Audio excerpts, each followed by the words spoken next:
way. And so, you know, she harbored some sort of, you know, tremendous animosity toward this child. Here is my big issue. Courts, do your homework. Ethan was put on a plane and flown all the way from Virginia to Utah, across the country, to stay with these sickos for the summer.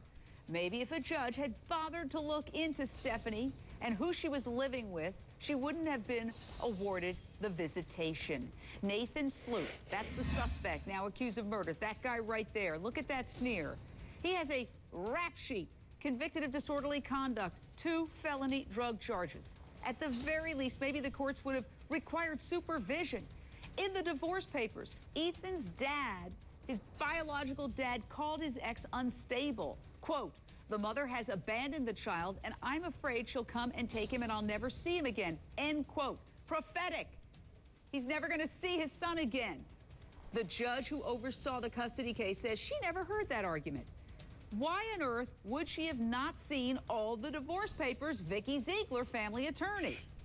If I could say something about that, process, I mean, as far as we know, Stephanie Sloop, did not have any sort of criminal record. And the judge admitted, you know, we're talking about a court system that basically grinds to a halt, that is overloaded with cases. The judge admitted that, you know, in cases like this, a lot of times the magistrate will look at the case for maybe 10 minutes before passing judgment and allowing a case to go. You know what? I don't buy the argument. Excuse. I don't buy the argument when they're busting pot dealers and giving people tickets for going through red lights. On the other side of the break, we're going to... It just all seemed fishy to me, and I don't know. I've just had bad feeling this whole time.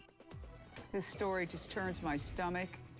It just makes me question humanity. Neighbors help search for 4-year-old Ethan Stason. Look at this precious young child, this little boy. Look at that smile. His mother and stepdad reported him missing. They are now suspects in his murder. Vikki Ziegler, family law attorney, I don't buy this whole notion that the courts are overloaded. That's why they can't research the details. It's going to cost $1 million to prosecute these sickos. I agree, and the courts do have resources to make sure that things like this don't happen to these poor, defenseless children. A psychological evaluation should have been had based upon the allegations that the father made against his ex-wife. There is no reason why this child should not have been supervised when sent all the way to Utah alone for the entire summer. It's ridiculous. I don't know what happened in this case, but the justice system did a major wrong, and now this poor family has to grieve this young boy. It is horrible. Morally, it is despicable, and there's a lot of people to blame in this case. As family law attorneys, such as myself, this is what we do. We fight for children's rights, and we want to make sure that children are safe. What is in the best interest of these children? Ethan's best interest was not to go to his mother and new stepfather, who had a rap sheet, as you said, a mile long. And why in the world would these sickos fight to get him only to allegedly torture him to death? None of Nathan's prior convictions are for violent crimes, but there had to be red flags. His own cousin told a reporter, quote, "I actually spoke to somebody in the family, and they said that..." I don't even want to get into it because I'm still too depressed about this little boy. I'm still way too depressed. Go ahead. And Jane, the funny thing about this case, it's so ironic, is that they got divorced, I think, April 28th. They get remarried May 1st. Did the father, Mr. Stacy, know anything about this individual? How long were they dating? I mean, their divorce only took a couple months. In my world, that's a short period of time. Steve Cardian, what do you make of it? Why didn't they research and find out she was living with this creep? Well, Jane, it's quite possible that they didn't have that available information that we're hearing now to be presented to the judge.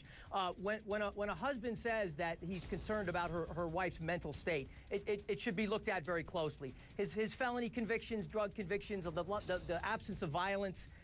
My big question is, what does it take for the maternal instinct to break down to this degree, in which a mother normally would see associated with drug use or extreme emotional disturbance for this type of a crime to occur?